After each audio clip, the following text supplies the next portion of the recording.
ያለው ካፒታልም ደግሞ ከ200 ሺህ ብር ተነስተን ዛሬ ወደ 15 ሚሊዮን ብር በላይ ካፒታል ደርሷል።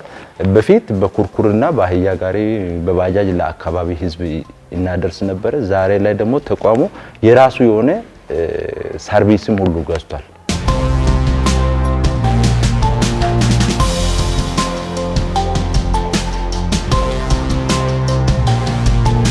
ያው እንደሚታዩት ይሄ መስሪያ ቦታ የተቋሙ አይደለም፣ መንግስት ድጋፍ ያደረገው ነው። 400 ካሬ ቦታ ያረፈ ቤት መንግስት ድጋፍ አድርጎ መምረቻ ቦታ አግኝተናል። ከመንግስት መሽጫ ቦታንም አግኝተናል።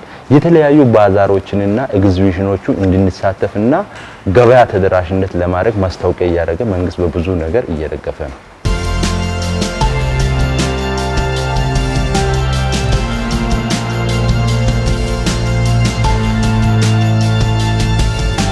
ገበያ ስፋት ያውን ደቡብ ኢትዮጵያ ክልል ያልደረስንበት የለም። ጂንካ ድረስ እንሄዳለን። ከዚህ እስከ ድላ ጎፋ እንወስዳለን። ማዕከላዊ ኢትዮጵያ ክልል እስከ ቡታጅራ እንወስዳለን። ከቡታጅራ አልፎ ወልቂጤ ድረስ እዛ ውስጥ ለውስጥ ያሉ ትናንሽ ወረዳ ከተማዎችንም አልተውን ሰርቪስ የራሳችን ስለሆነ በየጊዜው እንደርሳለን፣ እንወስዳለን። የኛ ማህበር አባላቶች አብዛኞቹ ገበያ ጥናት የሚያደርጉ ናቸው። አብዛኞቹ ደግሞ የኢቃ የሚያቀርቡ ናቸው። አብዛኞቹ አሁን ሃይላንድ ተራ ያሉ አሉ። ከዛ አልፎ ሌላ ገበያ ሄዶ ጥናት እያደረጉ ያሉ አሉ።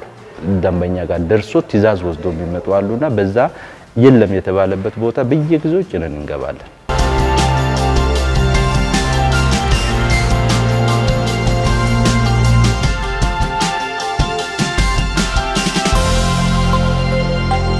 መነሻ ካፒታል ሁሉ 20 ሺህ ብር ቆጥበ ተዘዋዋሪ ፋንድ እስከ 8 አመት ነው እየተጠቀምነው። 200 ሺህ ብር ኮላተራል ሳይኖር ማለት ነው፣ ማስያዣ ሳይኖር 20 ሺህ ብር ብቻ ቆጥበ 200 ሺህ ብር ብድር ማግኘት ማለት ከመንግስት የተገኘ ድጋፍ ነው። እስከዚህ ድረስ መንግስት እየደገፈ ነው።